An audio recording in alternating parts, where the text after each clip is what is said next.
Picture this. You've slept through your alarm and you're running late for work. To make matters worse, you run into traffic. You change lanes in a vain attempt to avoid getting an earful from your boss. Surely this will help you get to work faster, right? Well, no. Constantly switching lanes has a negligible effect on your overall travel time. On top of that, it also puts you at a higher risk of bumping into another car during your morning commute.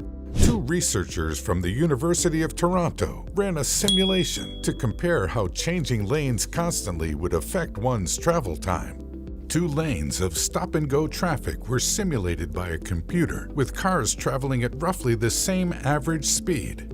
The data revealed that the cars driving more aggressively got to their destination at about the same time as their more passive counterparts.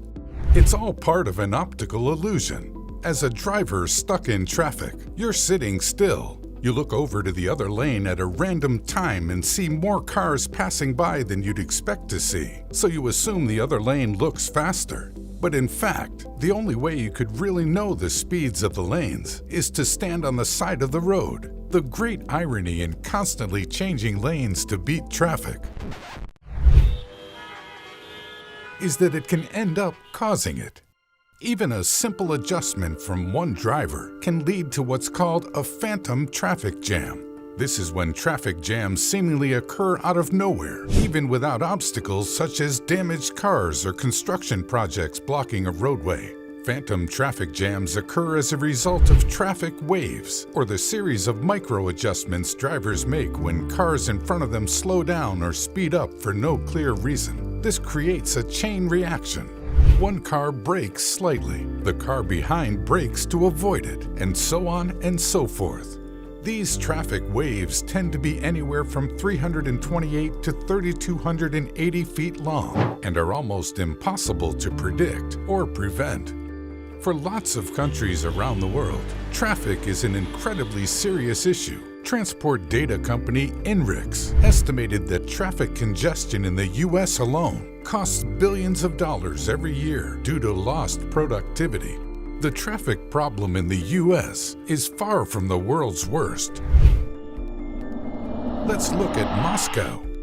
In 2018, it had the worst traffic congestion in the world. Moscow drivers spent an estimated 210 hours, or almost 9 days, stuck in traffic jams, reaching average speeds of a sluggish 11 miles per hour. Moscow and other cities around the world known for their traffic woes, such as Mumbai and Manila, tend to have one thing in common: a high population density.